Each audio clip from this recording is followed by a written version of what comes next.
ابتدا ہے رب جلیل کے بابرکت نام سے جو دلوں کے بھید خوب جانتا ہے۔ دیکھتی آنکھوں سنتے کانوں صابری میاں کا سلام پہنچے۔ ناظرین محترم، حضرت عبداللہ بن عباس رضی اللہ تعالی عنہ فرماتے ہیں کہ جب حضرت موسیٰ علیہ السلام نے جبارین سے جنگ کا ارادہ کیا اور سرزمین شام میں نزول فرمایا تو بلعام بن باورہ کی قوم اس کے پاس آئی اور اس سے کہنے لگی، حضرت موسیٰ علیہ السلام بہت تیز مزاج ہیں اور ان کے ساتھ بہت بڑا لشکر ہے، وہ یہاں اس لیے آئے ہیں تاکہ ہم سے جنگ کریں اور ہمیں ہمارے شہروں سے نکال کر ہماری بجائے بنی اسرائیل کو اس سرزمین میں آباد کریں۔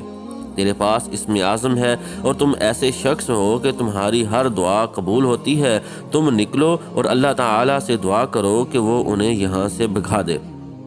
قوم کی بات سن کر بلعام نے کہا، افسوس ہے تم پر، حضرت موسیٰ علیہ السلام اللہ تعالیٰ کے نبی ہیں، ان کے ساتھ فرشتے اور ایماندار لوگ ہیں، اس لیے میں ان کے خلاف کیسے بد دعا کر سکتا ہوں؟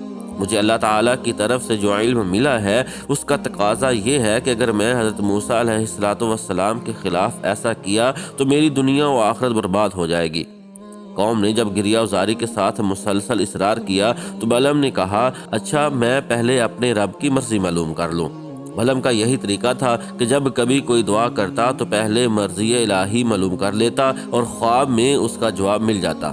چنانچہ اس مرتبہ اس کو یہ جواب ملا کہ حضرت موسیٰ علیہ السلام اور ان کے ساتھیوں کے خلاف دعا نہ کرنا۔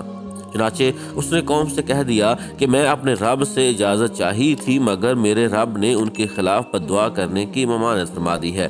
پھر اس کی قوم نے اسے ہدیے اور نذرانے دیے جنہیں اس نے قبول کر لیا۔ اس کے بعد قوم نے دوبارہ اس سے بد دعا کرنے کی درخواست کی تو دوسری مرتبہ بلعام نے رب تعالیٰ سے اجازت چاہی۔ اب کی بار اس کا کچھ جواب نہ ملا تو اس نے قوم سے کہہ دیا کہ مجھے اس مرتبہ کچھ جواب ہی نہیں ملا۔ وہ لوگ کہنے لگے کہ اگر اللہ تعالیٰ کو منظور نہ ہوتا تو وہ پہلے کی طرح دوبارہ بھی صاف منع فرما دیتا۔ پھر قوم نے اور بھی زیادہ اصرار کیا حتیٰ کہ وہ ان کی باتوں میں آ گیا۔ چنانچہ بلعام بن باورہ اپنی گدھی پر سوار ہو کر ایک پہاڑ کی طرف روانہ ہوا۔ گدھی نے اسے کئی مرتبہ گرایا اور وہ پھر سوار ہو جاتا، حتیٰ کہ اللہ عز و جل کے حکم سے گدھی نے اس سے کلام کیا اور کہا، افسوس اے بلعام، کہاں جا رہے ہو؟ کیا تم دیکھ نہیں رہے کہ فرشتے مجھے جانے سے روک رہے ہیں؟ شرم کرو، کیا تم اللہ تعالیٰ کے نبی اور فرشتوں کے خلاف بد دعا کرنے جا رہے ہو؟ بلعام پھر بھی باز نہ آیا اور آخر کار وہ بد دعا کرنے کے لیے اپنی قوم کے ساتھ پہاڑ پر چڑھا۔ اب بلعام جو بد دعا کرتا اللہ تعالیٰ اس کی زبان کو اس کی قوم کی طرف پھیر دیتا تھا اور اپنی قوم کے لیے جو دعائے خیر کرتا تھا تو بجائے قوم کے بنی اسرائیل کے نام اس کی زبان پر آتا تھا۔ یہ دیکھ کر اس کی قوم نے کہا، اے بلعام، تو یہ کیا کر رہا ہے؟ بنی اسرائیل کے لیے دعا اور ہمارے لیے بد دعا کیوں کر رہا ہے؟ بلعام نے کہا، یہ میرے اختیار کی بات نہیں، میری زبان میرے قبضہ میں نہیں ہے، اللہ تعالیٰ کی قدرت مجھ پر غالب آ گئی ہے۔ اتنا کہنے کے بعد اس کی زبان نکل کر اس کے سینے پر لٹک گئی۔ اس نے اپنی قوم سے کہا، میری تو دنیا و آخرت دونوں برباد ہو گئیں، اب میں تمہیں ان کے خلاف ایک تدبیر بتاتا ہوں۔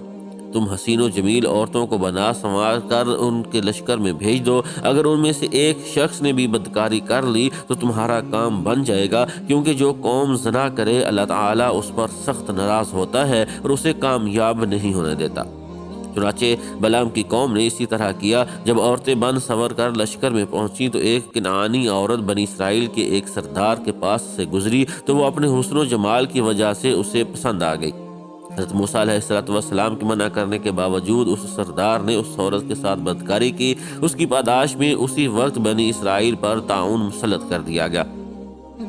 حضرت موسیٰ علیہ السلام کا مشیر اس وقت وہاں موجود نہ تھا۔ جب وہ آیا تو اس نے بدکاری کا قصہ معلوم ہونے کے بعد مرد و عورت دونوں کو قتل کر دیا۔ تب طاعون کا عذاب ان سے اٹھا لیا گیا، لیکن اس دوران 70,000 اسرائیلی طاعون سے ہلاک ہو چکے تھے۔